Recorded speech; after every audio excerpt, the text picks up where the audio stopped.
Welcome to the Digital Government Podcast. Tune in to discover the future of governance and ways of getting there.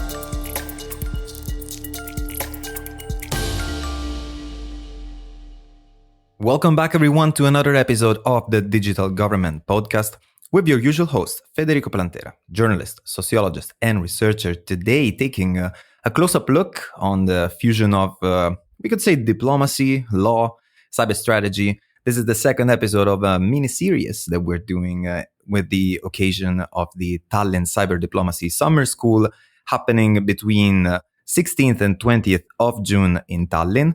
And to do that, we have today two guests. The first is Liis Vihul, Chief Executive Officer at Cyber Law International. Liis, welcome to the podcast.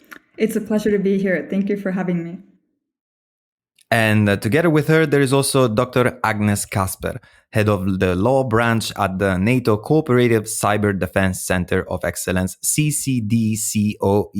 Agnes, welcome to the podcast to you too. Thank you very much, Federico. Thank you. I'm very happy to be here. We're starting right off the bat with a few questions, and I will pose them like just in a rhetorical way for now, but we will get right into them. And it's basically, how do states articulate their legal interpretations of international law in cyberspace? And also, why is it important to make those views public? This basically raises questions. And before diving into the legal details, I think it's worth asking exactly why these positions matter in the very first place.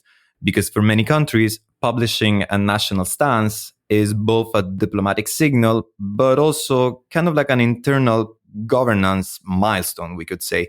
Agnes, I would start from you on this point by basically starting to introduce the topic. And so why is it strategically important for states to develop and publish these national positions on international law in the cyberspace?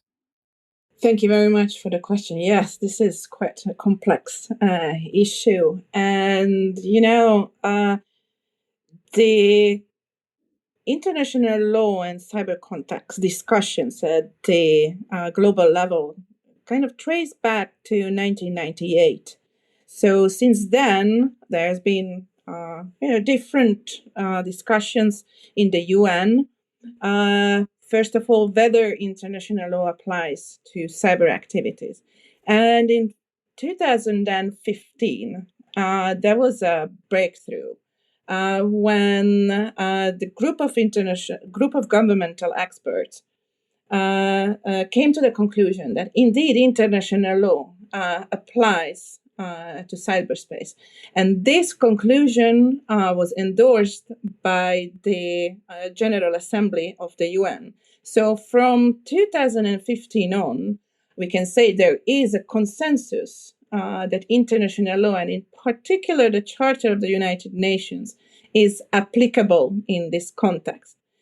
From then, the question was more about how international law applies.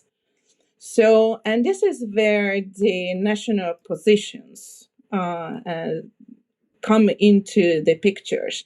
So, national positions where states are articulating their positions on how, in their own views, international law applies to conduct of cyber activities, started to be issued from about 2012. One of the first ones were, about 13 years ago.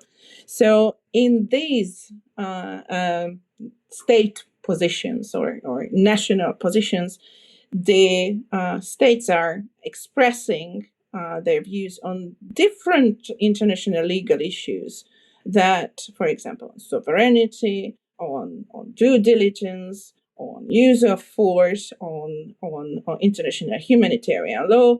So, and they actually write down and publish how they think international law applies in this area. But do these statements have legal weight, or rather are some sort of like a political signaling type of action? Or maybe is it both?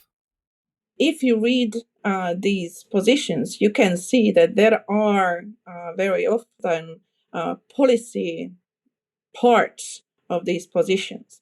But if you dive into the actual content of it and you look at how some states are formulating their positions, you can see that they are intended to have a legal weight. So we had so far more than 30 states actually articulating and publishing their positions on how international law applies to cyberspace. Lise, from your point of view, no, and that also of your work in cyber law international, how are such documents typically received, let's say, by the international legal and cyber diplomacy communities? Well, publishing national positions and also regional positions, today we have two, one from the European Union, one from the African Union. Publishing those national positions definitely is the flavor of the day in our international legal community. And the national and regional positions generally are definitely seen as a positive step, as a step in the right direction. And the reason why I say this is because every single one of those national and regional positions demonstrates that the international community does not need a wholesale new legislative effort, and instead that there already is a robust body of international law that governs states' activities in cyberspace. So it's definitely seen as a positive step, but we should caveat it by saying that progress today, while there is meaningful progress, it is still incremental. And this whole process of figuring out what is the normative framework governing states' activities in cyberspace, this is by definition a very slow-moving process.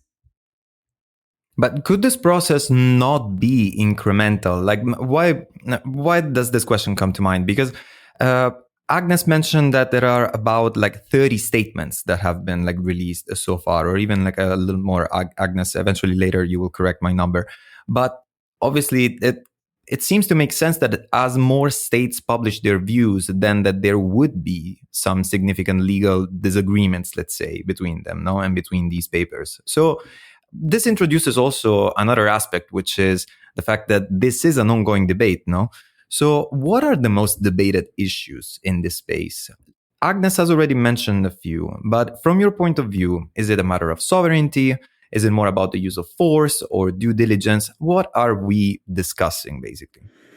Perhaps it's helpful to take a step back and go back to the negotiations that Agnes already mentioned that have been taking place in the United Nations framework, specifically with regard to international law since 2012, when that topic was addressed head on, and more broadly since the late 1990s, like she mentioned. The reason why many states at least felt compelled to even start negotiating their national positions domestically with their domestic stakeholders and constituents was the fact that the negotiations at the United Nations were not going so well. They were slow. They were in certain respects horribly politicized, and a lot of states had become increasingly frustrated about the fact that it was so difficult to come up with meaningful consensus texts on how international law applies in cyberspace.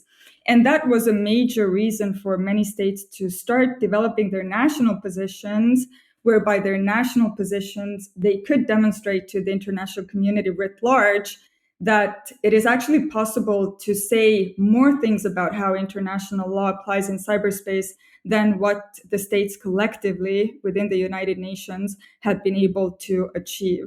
And so the reason why those debates have been difficult, politicized, and slow-moving, I mean, there are substantive legal issues. There's a lot of politics involved. But specifically with regard to the most debated legal issues in this space, I would say that many of the issues, the most difficult ones and the most contentious ones, have to do with thresholds. And ultimately, the question is, at what point can we say that a state cyber operation that somehow is directed against another state or affects another state, at what point can we say that that cyber operation violates international law? there are many international law rules at play here that, depending on the circumstances, are relevant, such as sovereignty, such as the prohibition of intervention, the prohibition on the use of force. But these are all, at their core, questions about thresholds. Where are the red lines? And states, for different reasons, have been very reluctant to articulate those thresholds. So I would say the most debated issues, they have to do with thresholds. And a very specific issue that is also highly debated is the question of how must states act when their territories are used by malicious actors to direct cyber operations against other states? So what about a situation when a non-state group is directing malicious cyber operations from your territory that affects negatively another state? Do you, as the territorial state, have a legal duty to try to stop those malicious operations from your territory? Not all states agree that there is such a legal duty, for example. Let me add a little bit here on one of our recent projects at the CCDCOE and in cooperation with the University of Exeter, the Japanese and Estonian MFA. We had a project, handbook on developing a national position on international law and cyber activities. And in the course of this project, we held 3 regional roundtables asking states about various issues about national positions, asking why would you develop a national position? What is the importance of a national position in your views? And Liz was also in one of these roundtables. She contributed. And here we learned that, for example, states, when they are articulating a national position, they look at it as international law, and the national position has real life consequences on how states project power and react to projection of power in and through cyberspace, for example. They also look at national positions as a way to communicate internally and externally that the state plays by the rules and expects others to do the same. And this is one of the ways to draw the line between legal and illegal behavior for itself and others. So here they are talking about what are the thresholds, for example, for violation of a certain rule. So they look at the importance of it in terms of clarifying the application of existing rules, but also, as Lee said, it's a politicized process. So they also use these national positions to influence dynamics of international relations in the digital environment. And the differences, what come out of these different national positions, and that one state might have a different threshold for violation of sovereignty, for example, or violation of use of force. In itself, this divergence, it's nothing new. Actually, the differences in international law is a feature of international law. If you think about that, each state has a different set of treaty obligations, for example, that they are party to. There are only very few international conventions and treaties that are, so to say, universal. Yeah, for example, the Geneva Conventions could be such, or the UN Treaty could be such. So that there is differences. It's nothing new, but why it's important to actually articulate these thresholds is that, at least in this case, it is known both for the states issuing a national position and for other states that where that particular state is considered to have a certain threshold. So if a state is articulating its views that, okay, in my case, I consider this is the threshold, others would know also how to approach or how to act and what is the expected behavior. That the thresholds are different in itself, that doesn't really matter as long as there is some baseline, so to say. But this is already giving the required predictability for state conduct in and via cyberspace. I think it's interesting, though, the fact that most of the terms that we have used so far to describe, let's say, and illustrate the topic are red lines and like divergences and such and the likes. So, Agnes, actually building upon what we're just talking about now, if we were to flip the view, let's say, how much consensus instead could we say that there is today among states, let's say, in this field? And is it even like right or correct at all, let's say, to be talking about consensus, or the perimeter of this consensus in the international community is rather given exactly by the introduction and the presentation and representation of states' own red lines about it? There is certainly a level of consensus, for example, that international law applies, that UN Charter applies, that certain existing international instruments apply, including human rights treaties, for example, human rights conventions, or customary international law. I see the consensus emerging on those, on the basics. Then there is, of course, the divergences and interpretations. So it is definitely a process, and we are taking baby steps here, as already Lise explained, that this is not, one treaty-making process here. But basically, one treaty to rule them all, let's say, like the ring. It's no, we are not talking about that kind of a process. But what we are talking about is getting more clarity how the existing rules apply, and looking at it from that perspective, that are there any gaps, or are there any cyber specific issues where we need new rules.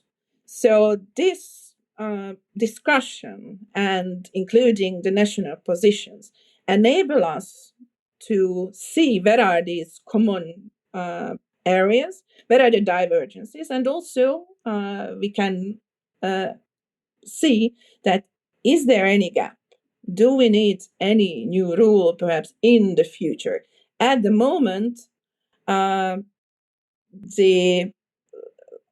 say, but from my perspective, or what we heard in these roundtables, there aren't clear gaps, and there aren't clear areas where we would need new rules. At the moment, it looks like that existing international law is fairly sufficiently covering cyber activities. Lise, in this sense, do you think that there are any, or like from your own point of view, let's say, have any recent national positions like meaningfully advanced, let's say, this kind of discussion, since we were mentioning that before as well? It's difficult to say. I would find it difficult to say that any single national position has really taken this conversation to a whole new level.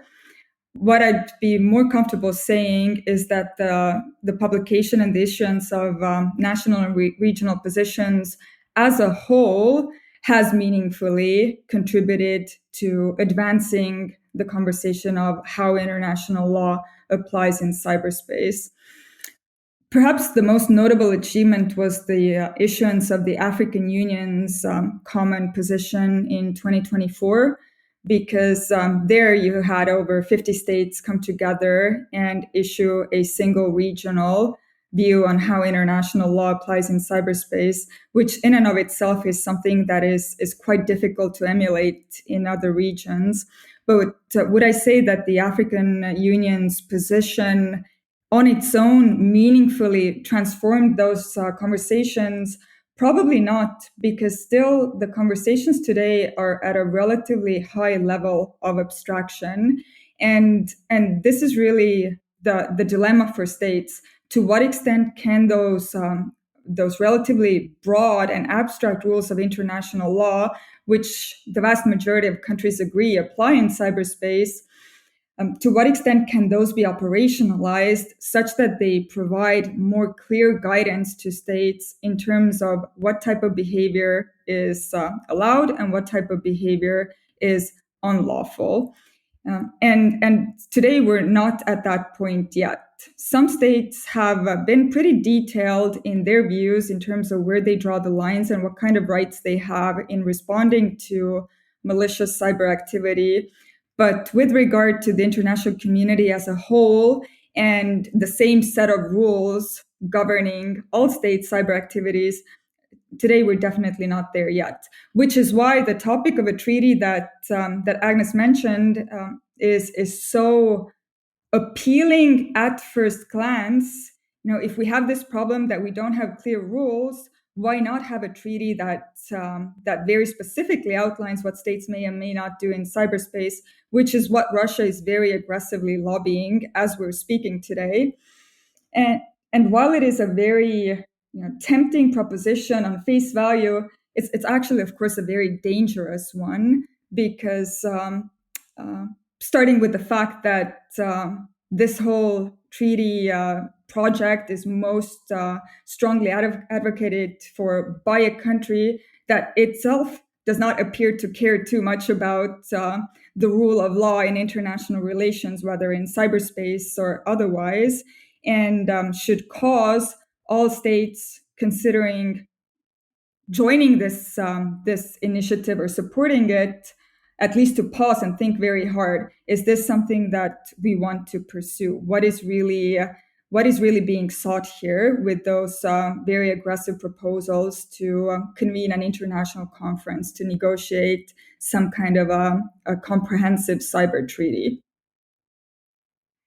I think this also raise all of these elements also take us to actually dive even deeper, let's say, into what national positions mean and entail, because also something that we have not addressed at this point. And Agnes, now I will refer to you on this topic. And it's basically, how do we turn all these complex and, as Lise also mentioned, relatively abstract to a high degree, let's say, kind of legal debates into a clear national statement, which is, I'm assuming that it's no easy feat. So drafting a position, I think, involves definitely multiple stakeholders.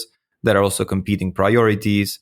There is also the need to balance, this a clarity with caution, I would say. So basically, what's the process like when a country is drafting its first national position? Who needs to be involved there? Thank you very much for the question. And maybe I would start from the question of why to develop a national position, because this needs to be clear at the outset that what factors are involved here. So what we learned in our project and in our roundtable consultations is that there are external and internal policy considerations and drivers that motivate these decisions to develop a national position. And these serve what we found three functions. Communicative functions, so states want to communicate something with it. Yeah, for example, there are their thresholds, or that they are following the rules and expect others to follow. Then they have these transformative functions, which is in itself that they are aiming to clarify the rules. And there is the preventative function, or you can call it a deterrent function, saying that, okay, hey, look, these are our thresholds, please behave, or there will be legal consequences. So, and they translate these factors into their aims, desired outcomes of future-oriented goals, such as preventing miscalculation and escalation, so increasing predictability, enhancing compliance and accountability, shaping the evolution of international law. So we found that these were some of these main drivers why to develop national position. And as soon as these are, at least some level clear within the administration, that's when we can talk about a meaningful process and the how to achieve these aims and who to involve, how to design the process, etc. So this process of developing a national position is intertwined with the public policy cycle. So it has foreign policy elements, and it has the international law and the legal methodology and perspectives that are integrated with also operational considerations, for example. When you might ask the Cyber Command or the Ministry of Defense or the armed forces that how they are operating. So in the national positions, ideally, all sorts of views and perspectives come together. So there is a level of complexity to it. So, and also what the national positions cover, the range of issues, that's something relatively novel, because national positions and national submissions and interpretation existed already in other fields. But here, when we talk about cyber operations or cyber activities, the trend is that these national positions cover like a very broad range of issues. Now, that we haven't really seen in other fields. So that just adds to the complexity. So whenever the process is starting, is triggered by something, sometimes an event, such as a large-scale and serious cyber attack, or in some other cases, it may be triggered by a request at the UN, and some state said and promised that, yes, we will contribute to the with the national statement at some point. So they have to take it home, and they actually need to live up to their promises. So there may be many of these different triggers.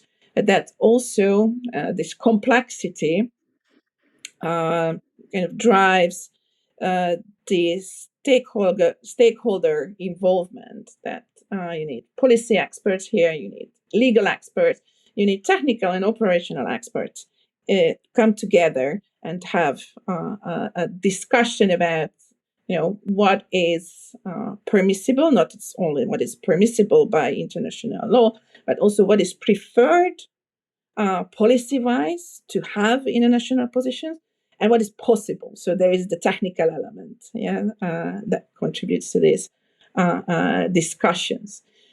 And then in the preparations and planning, this is project management. That you need to have an idea that who is your stakeholder and who are involved, what is the scope, what will be the outcomes, what will be the deliverables, what events you're going to organize. They need to have a clear idea what are the aims and motivations of national positions, what are the specific country-specific or region-specific policy and legal considerations. How long this process is going to take, more or less. What are the milestones? What are the stages? What are the deadlines? Where it's going to take place, physical, virtual locations, and of course, how the discussions are going to go. Are you starting from an outline, for example, and you add on that as the discussions go, or do you have like an in-depth research and then you pick the issues that you want to talk about and you exclude something that you're not ready or you don't want to talk about?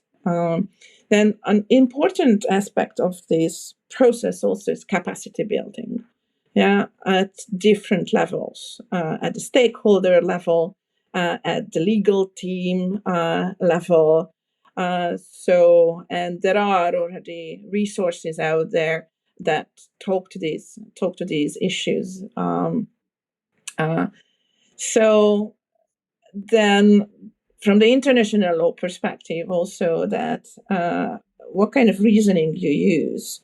There are some resources that start from the abstract levels using this deductive reasoning. So you elaborate on the high level issues and rules and see how they apply to some cases. Or you can approach the issue from the other perspective. So you start with some cases and case-based or scenario-based discussion, and you try to come towards the general rule through discussing the different issues, legal issues in scenarios. So, important aspect of the process also is that you need to plan for the adoption of the national position. Is there any kind of official approval process, or how it's going to be published? Does it need to go through the parliament, or depending on the state or executive organ whatsoever?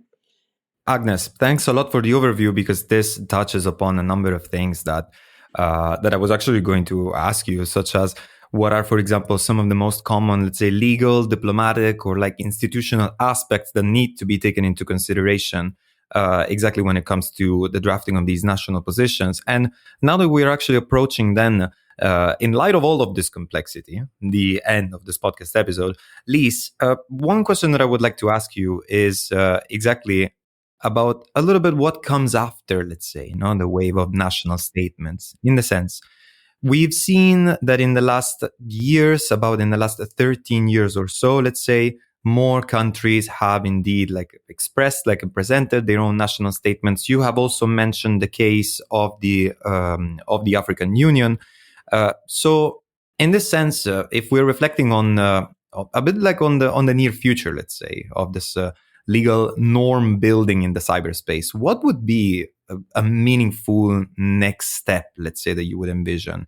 Is it maybe like more statements, or we already saw that maybe like a new UN level framework, one to rule them all, is not really the way to go forward? Or maybe is it also bilateral alignments? What is your take on that? In terms of next steps, July 2025 is going to be a key milestone, because in July we will find out, in all likelihood, what the next forum is going to be where states are going to continue having those discussions. The current open-ended working group's mandate is expiring in July.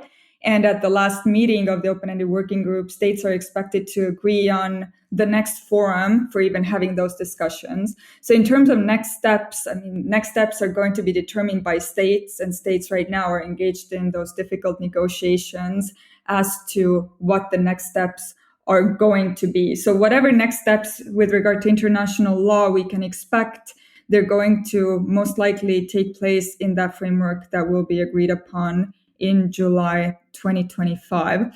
More broadly speaking, because it has been quite hard for states to agree on the applicable rules, and specifically how the rules apply to various real-life scenarios in the abstract, the alternative for states is to start reacting to incidents also in international law terms. And what I mean by this is, up until today, there's only been one instance where a state has reacted to a real life incident by characterizing that incident as involving violations of international law. All other reactions to any type of cyber incidents that we've read about in the news, they have been framed in the language of breaches of non-binding, voluntary norms of responsible state behavior. If states wanted to meaningfully make progress on the more detailed application of international law in cyberspace, then again, the alternative to agreeing on what the rules are and where the thresholds are in the abstract would be to react to certain incidents and actually say this particular incident, it violated international law. Maybe specify what rule of international law was violated. And of course, from a legal clarity perspective, the most ideal scenario would be where the state also then specifies why a particular rule was breached in their view. But I mean, ultimately, it is a balancing act, and it's not an easy task for states. We've seen this most clearly with democratic cyber-capable states, many of which have adopted national positions. And when you read through those national positions, you see that they are very carefully, on the one hand, balancing between normative clarity, and then on the other, between operational flexibility. Normative clarity, operational flexibility. And up until now, I would say that the scale has been heavily tilted towards operational flexibility. If you want operational flexibility, you can't have a lot of normative clarity, and vice versa. If you have a lot of normative clarity, then your operational flexibility is somewhat reduced. And this is the situation that many states today find themselves in. Scoring a balance, that's clear. But I think that this also introduces something that Agnes, briefly to conclude this episode, I would like to ask you, and it is basically, since you have taken us through the process and what it entails and what it means to draft a national position, let's say, then what would be your advice to states that are yet to define their own national positions? What could we take away, let's say, from this conversation? States are increasingly realizing that it's important to be at the table and be part of the discussion. And now the discussion is focusing on national position. This is the trend. So what we found also in our project, we kept saying that there is no one size fits all. So whenever it comes to national positions, it is a tailored document, it's a tailored statement, it's a tailored process, which has its common elements that we found. So those states which are about to or thinking about developing their national positions, they need to consider their own specifics, their own policy goals. And also, it is very useful to look at other states that have already issued a national position and consult with experts who have experience and who already, paved the way and gave quite a lot of food for thought, and, for example, already elaborated on possible interpretations and possible views on how international law rules apply to cyber activities. So picking from this, so to say, menu, that's also a possibility. But I would also encourage states to put it in their own perspectives and have their own views and tailor whatever is already out there into their to their needs. Liz, a piece of advice. I have two pieces of advice. The first is, and it has to do with an unfortunate fact of life, which is that we as humans, we tend to not act until we experience a shock to the system. We don't quit smoking until, we're diagnosed with an impending or actual, health crisis. The same human nature plays out in this context. states, they don't necessarily sense the urgency of the matter until something bad happens, until they themselves experience a devastating cyber attack. And, the Netherlands, Costa Rica, they are good examples of this playing out already. The Netherlands and Costa Rica both adopted their national positions in response to cyber incidents that they themselves experienced.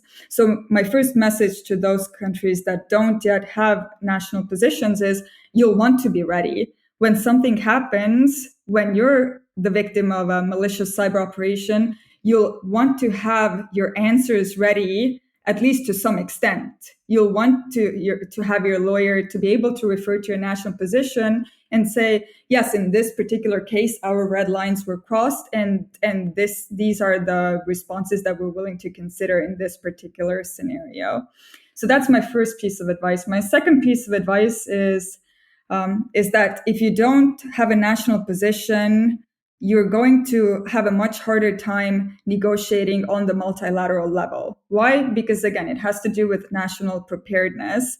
And if that's the situation you find yourself in, then ultimately it will be other states that are going to negotiate the rules for you. So you're going to be a rule taker, not a rule maker. And that's a position no state should want to find itself in. So those are my 2 cents worth of advice to those countries yet to take the plunge. Pieces of advice on national positions on the applicability of international law in cyberspace. We took this deep dive today as part of the activities of the Tallinn Cyber Diplomacy Summer School that is happening indeed in Tallinn in June between the 16th and the 20th. And we did so with Liis Vihult. Thanks a lot for joining us today. It was a pleasure. Thanks so much for having me. And Agnes Kasper, thanks a lot to you too. Thank you very much. And thanks a lot also to all the members, part of our audience of the Digital Government Podcast. That's it, also from your usual host for the day, and see you at the next one. This podcast is brought to you by the eGovernance Academy. Tune in next time.